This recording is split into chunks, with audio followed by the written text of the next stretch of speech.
Good afternoon, everybody. My name is Inga Cotton. I'm the founder and executive director of San Antonio Charter Moms, and these are Charter Moms chats. And we've been sharing information to help families help their kids get a great education in spite of all the changes and disruption that have been happening over the past couple of years. And it's summer now, and we wanted to highlight what's happening at preschools, the Catholic preschools in San Antonio, which are part of the Archdiocese of San Antonio. And we have a great group of guests today. So Claudia Gonzalez manages marketing for Catholic schools for the Archdiocese of San Antonio. And then we also have Amy Hudson, who's an assistant superintendent, and her specialty is curriculum. So we're going to get lots of great information. And we also have a preschool teacher, Elizabeth Cantu, and she works at St. Pius. So I thank you, ladies, so much for joining me. So happy to be here. Thank you for having us.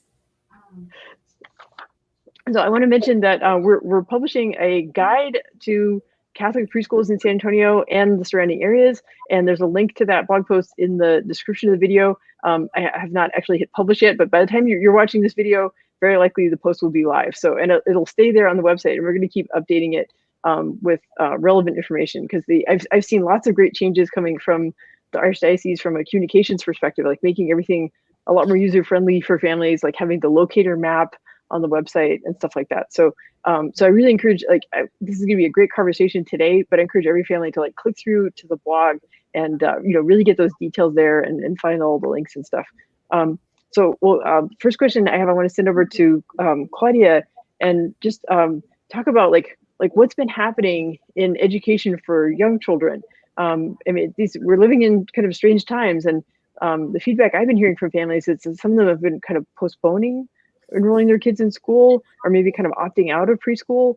But then it feels like the world is starting to reopen. So what are you observing, and what's happening at the Catholic schools? Absolutely. I mean, I think that for families with young children, we are post-survival, right? It's been a year of survival for families with children, and particularly with young children. I mean, it's been an unprecedented year for education for the world in general. And I think that families are really thinking about how to help their children still now get ready for school, right? I think that we are more open now. I say we, I'm a parent as well of young children, and really looking for quality preschool programs to help support us as we get our kids ready for school. And Catholic schools, the Catholic preschool experience should definitely be part of that consideration. So yeah, I think families are getting ready to research programs and to go back and feel more comfortable. Catholic schools have stayed open all year.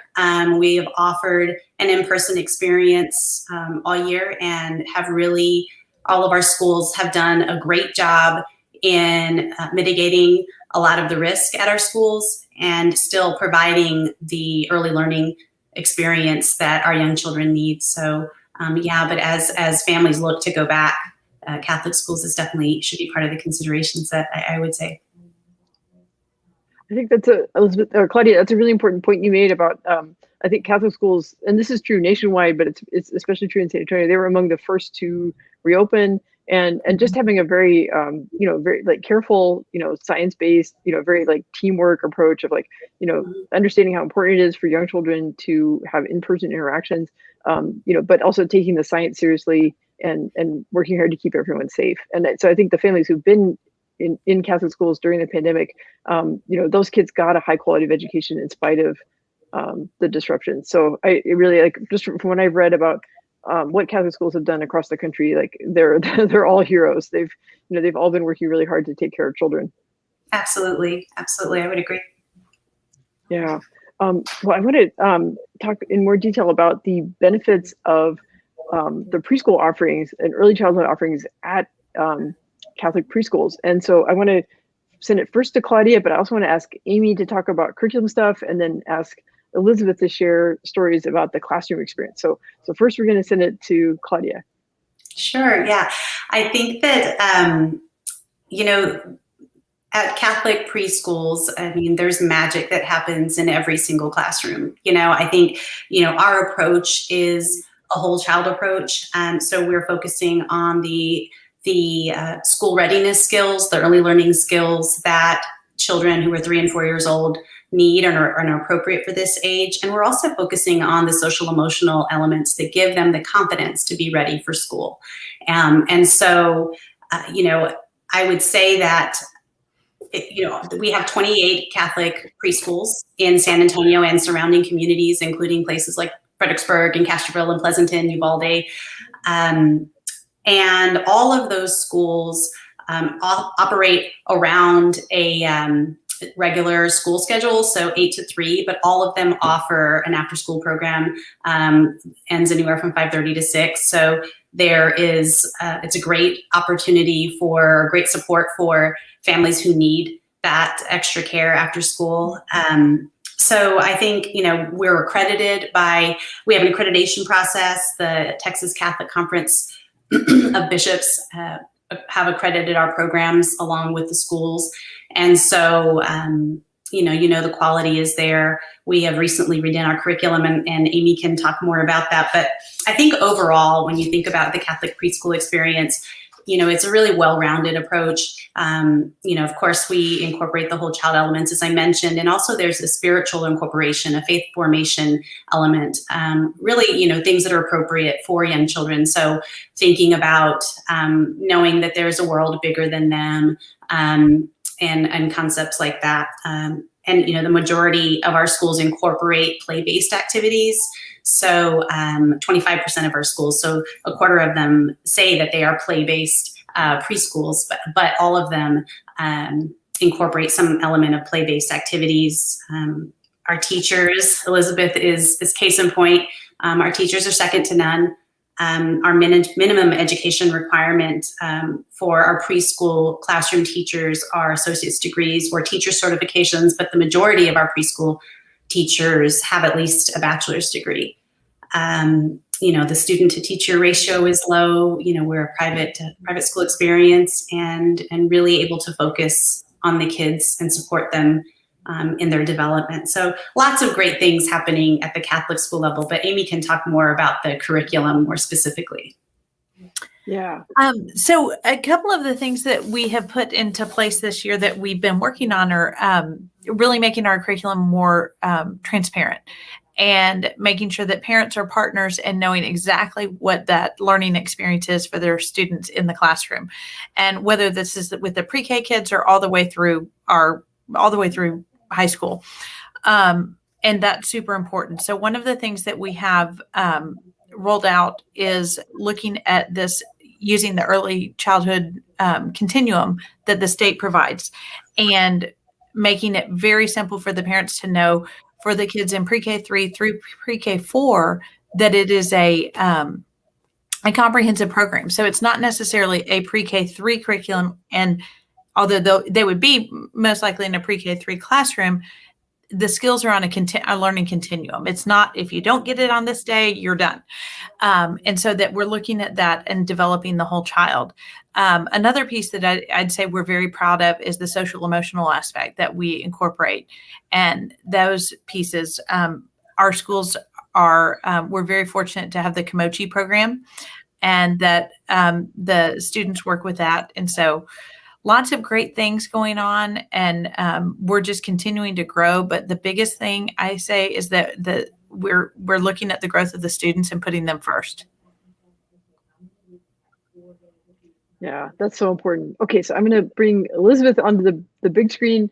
And Elizabeth, as a preschool teacher at St. Pius, I was wondering if you could talk about like what you're doing in the classroom and maybe share some stories of your experiences with students. Yes, I am a pre-K 4 teacher at St. Pius, and there's a lot of play that goes on in my classroom, a lot of learning through play, and we're fortunate to have a lot of great materials that have been donated by Pre-K for SA, and so I feel like my classroom looks like a Lakeshore catalog. I mean, it's awesome. There's so many manipulatives, so many games, so many things that I'm switching out all the time, and our day starts out, there is absolutely direct teach, but the day really starts out with the pledge and a prayer. And then we kind of go into also just some free form prayer, which is a time that I really get to know my students' hearts, which is amazing to see their hearts throughout the year and the things that they pray about. And that is awesome for me as a Christian to see that be such a big part of just everything we do. Everything revolves around that and God and is in all the conversations. And so, but we do a lot of language arts and readiness skills with that. We do a lot of fine motor skill activities to get them ready for holding their pencils and their crayons and being able to cut with their scissors. Everything is pretty, stress-free, as far as sometimes the kids get a little bit stressed out if they can't do it, but by the end and really by the middle, they're saying, I did it by myself. And which I always say, be a risk taker. We're going to take risks in here. This is a safe place to try things that you don't feel like you can do. And they know that they're going to they can tell me that they want think time, or they can tell me that they need help. And I give them the space for that. If they just want a little extra time to think, that's what they're going to get. And the kids know that in the classroom, or if they need help, then they can call on somebody to help them. And a lot of times I do call them my class family because we spend a lot of time together. And so that's important, I think. And lots of hugs in our classroom. I am a huge hugger. And most of the kids we're really excited to see each other when they came back. A lot of the kids, you could tell that it had been hard to not be together, and then to come in and see each other was pretty amazing to see how excited they were. We had some new members to our class family this year, and they were, just enveloped with open arms. And I think Amy mentioned something earlier about partnering with the parents. And I think that's absolutely key, is that we are partners. I mean, I need you and you need me. And there should always be great communication going on between the parents and me, and the kids and me. And, a lot of times I'll tell the kids, if we can work this out on our own, then I don't need to talk to your parents about this. But if we can't, then we're going to bring in, sometimes it takes a village. And so that's what happens. But we do lots of math, lots of language arts. We have a science center. We have a sand table. We have an art center. We have an arts and crafts center. I have learning games that change out every month. And then also a pretend center that changes out every 2 to 3 months, because that's a bigger thing, like starts out with the kitchen. Then we go into a train table. We go into a nativity scene. We go into just a big box that they can pretend with. We, at the end of the year, we had a little outdoor grill there, and they were throwing out their blanket and grilling. And, It's fun. lots of so many fun things go on. And we also incorporate during our specials time, some Spanish, some music, computer, technology time. So, and library time. We have a counselor who comes in and does socialization lessons with the kids in the classroom, which were really phenomenal. And just once again, talking, piggybacking on Claudia, talking about the whole child. And we really try to hit all aspects of the whole child and want your child to be known and loved. So I think families may not realize how many pieces there are to making a great early childhood program. And I think what your description of all the different elements that you're working with, I think it illustrates that. And it's bringing back memories for me of when my own kids were in preschool, and we got really lucky. I had an older friend just said, okay, get on the waiting list at this school. Like, okay. And then it turned out it was one of the best preschool programs in town. And I kind of took it for granted but now I realize, like, not every preschool program is like that. But when all those elements are present that you're talking about, like from the academic aspects to the character development, and especially what you're talking about is like, it's laying a foundation to shape what kind of people these children are going to become. So you're going to challenge them and let them struggle a little bit, but you're also there to help and to give hugs.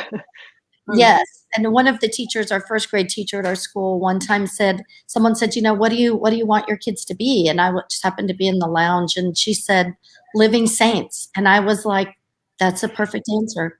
That is a perfect answer of just the whole development, their spiritual, their academic, everything, social and emotional, their creativity, everything. So it's a lot of fun. It's a lot of fun to get to see them develop. And I will tell you one funny story. We all like each other very much in my classroom. And I got a text from a parent one morning that said that their son came downstairs, and I don't think he had turned 5 yet. I think he was still 4 at this time. And they had come downstairs and he had fixed his hair and he had styled it with styling gel, and it was very obviously fancy, and he had taken the time, and they said, "That's amazing. Your hair looks so good." And he fixed his hair and he said, "I fixed it for Miss Cantu. She's going to notice it. She's going to love this hairstyle." Saw him at the door that morning. I just wrapped him in my arms and picked him up and spun him around. And I was like, "Your hair looks awesome."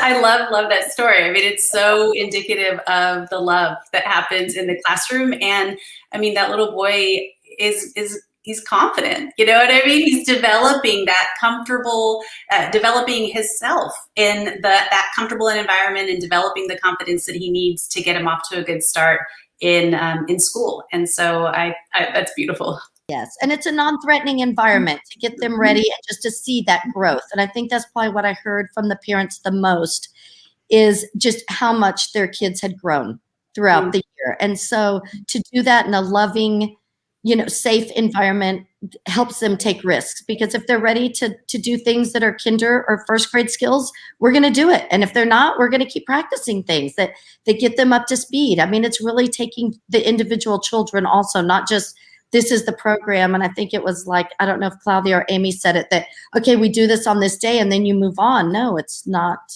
like that. It's awesome. So we bring everybody along.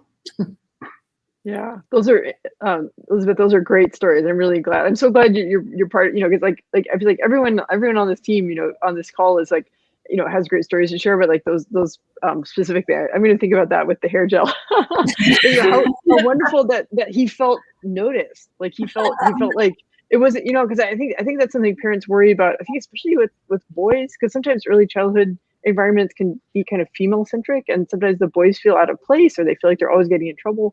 But like clearly that guy was like, he was like just so proud and so eager to go to school. I think that story warms the parent's heart. Well, and then I had one student who was moving to Hawaii at the end of the year. Her parents were in the military, and and she cried when she was praying with her parents right before school was out, because she said she was scared that I would be lonely when she left. He was worried about you. About me, and they all know that I'm married and have 3 kids, and but she was worried that I would be lonely without her. So we really formed some great bonds. And that's what they remember, not that they could write their name at this month, or that there's just so much that goes into a foundation. And I think I'm going to jump in and say, I think that's one thing that our schools just do a phenomenal job on, is recognizing that relationship. And 99.9% of the battle of being an exceptional teacher is the ability to have every student in your classroom feel like they are the most important person in the room. And our teachers do a really, really good job at that every kid walks out with that confidence and that feeling that they are special. And I think, I just think that's something that's a real hallmark of all of our classrooms. Mm-hmm. Mm-hmm. Yeah. And we really try our best to support these teachers. Our teachers are heroes. All teachers are heroes. I think in Catholic schools, our teachers are making a ministry commitment. They want to be there. They feel called to be there. And really, they truly love the kids. And I think as a parent and, working for Catholic schools, it just warms my heart, because that's all you can want, and particularly at the preschool age, is that love and help them through their development at that age. Yeah. Okay. So the next kind of question I want to ask, this is for Claudia, is some of like the practical, like nuts and bolts, about like how parents get more information, how they get their kids enrolled. And then I want to close out by like asking everybody to kind of chime in about like sort of like where we are now, and like what are we experiencing as families, and then y'all's advice as parents and teachers and leaders, how we can guide our kids, because I think that's like we all need to tap into this knowledge, of like what a great long tradition of education, Catholic schools have in San Antonio, and how much goes into like not just the academics, but the love and wanting to make the world a better place, the sense of who we are in the world. So, okay, but Claudia, I'm going to put the website up on the screen. Perfect. So if you could talk I was trying to about remember the URL here. That's right. No, I haven't saved in the banners. So yeah, but like how, so, parents they're ready to have their kids be in an in-person setting again, and they're hearing about these benefits of like how supportive Catholic schools are of children's well-being and helping them make academic progress before they go, to kindergarten. How can they get more information? How can they get their kids enrolled? Mm-hmm. So this URL here is specifically speaks to preschool. So there is an overview of our approach. There is an inclusion, a link you can click on and see the specifics of our curriculum. And there is a school map. So you can go, there are 28 pre-K through 8 schools in San Antonio and surrounding communities. So you can go to the map and, use that as a place to start, for a particular part of town that you're looking for, and click on the links there and go directly to the school websites to schedule a tour. All of the 28 schools are ready and happy to walk families through, the kids through, to see the potential new classroom, to meet at least the principal. And if there's a summer program going on, very possible that the teacher will be there as well. So all of our school leaders are ready to speak to families and excited to help them learn more. And, given that there are so many in our community, there's really a school in every pocket community of our city. So I would definitely encourage everyone to go to the link here, sacatholicsschools.org/preschool, and learn more about the preschool approach, and then also look at the schools map and click through to a school website that you're interested in, and then schedule a tour.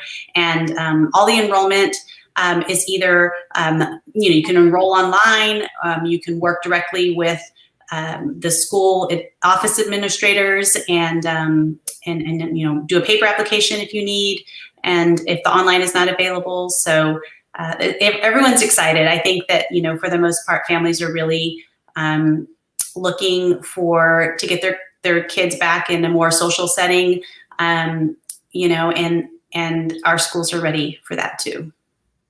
Yeah. One thing I want to mention, I think you brought this up when we spoke earlier, that a lot of schools have summer programs, and so that means that like there's stuff happening at the Catholic schools like right now. Like not every campus, but that's where like the school locator is helpful, because like if you find a campus in your neighborhood, reach out and then ask them what they've got going on this summer, because you might not have to wait until the fall. Like kids might be able to get involved already. Mm-hmm. At the preschool listing page there on the /preschool page, I have a button there that says if there's a summer program at a particular school. So it'll all be there, and the information for the families and parents who are interested can have it there in that same place. Mm-hmm. And some of the programs, we've been talking a lot about pre-K3 and pre-K4, right? And like all the schools in that guide cover those grades, but some schools even start at 24 months or 18 months. Is that right? Yes. Yeah, there are a handful of schools that do offer 18, 24 months, and one that could start at 2.5. So, that's definitely an option too. Yeah. Okay, so I want to open up the screen again.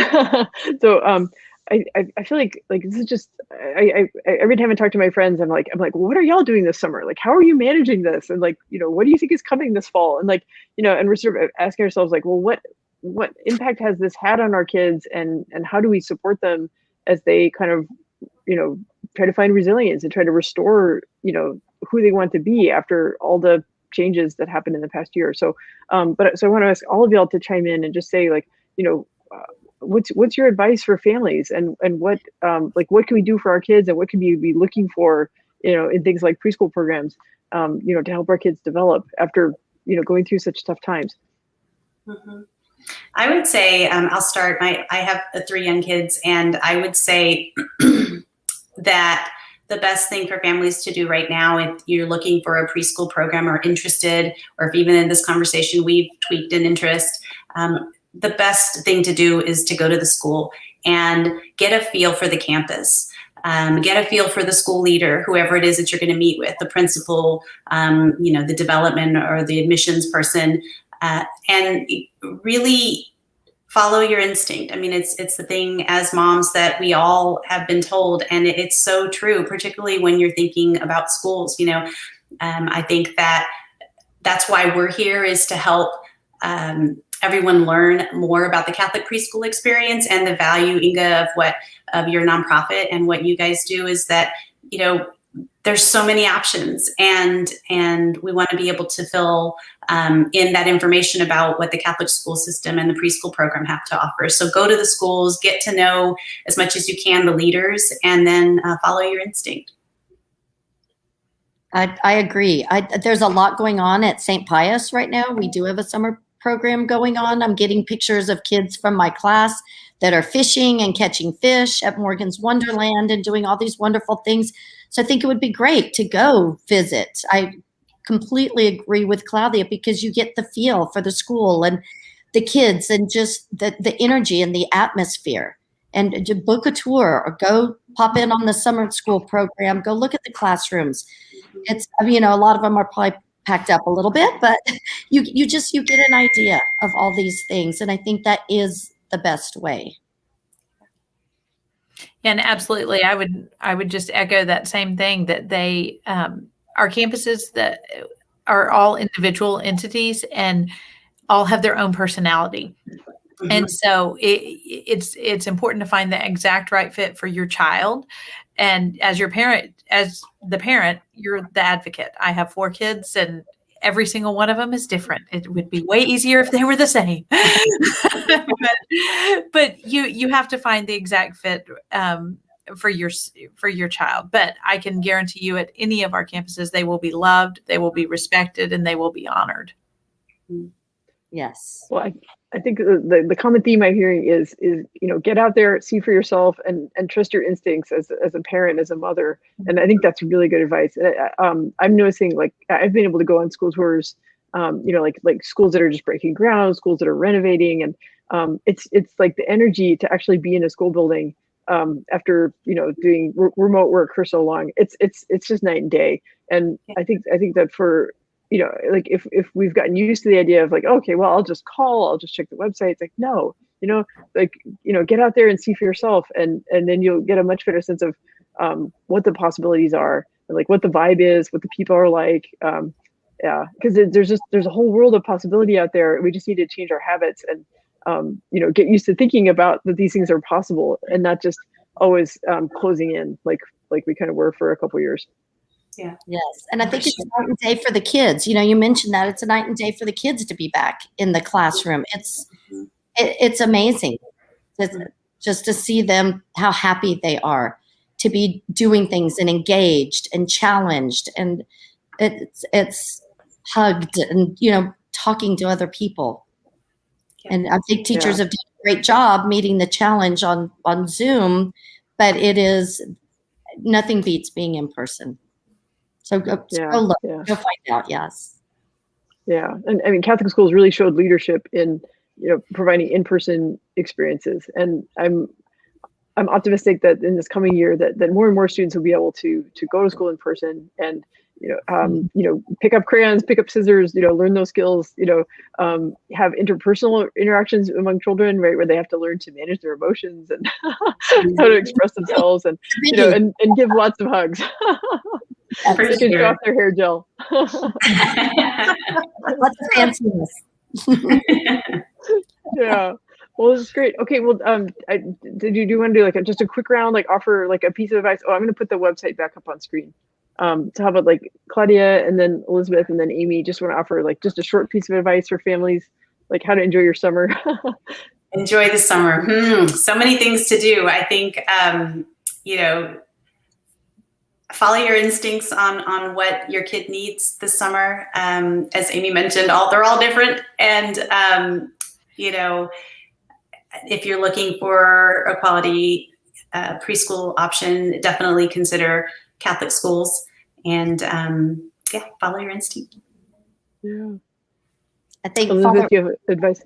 Well, at our last Mass, on the last day of school, Father Pat was talking about get outside and play, just a lot of play, because then in the fall, we're ready to get back to work. And a lot of that work is play. And the kids don't realize they're working, but a lot of kids are really working hard that are in the upper grades too.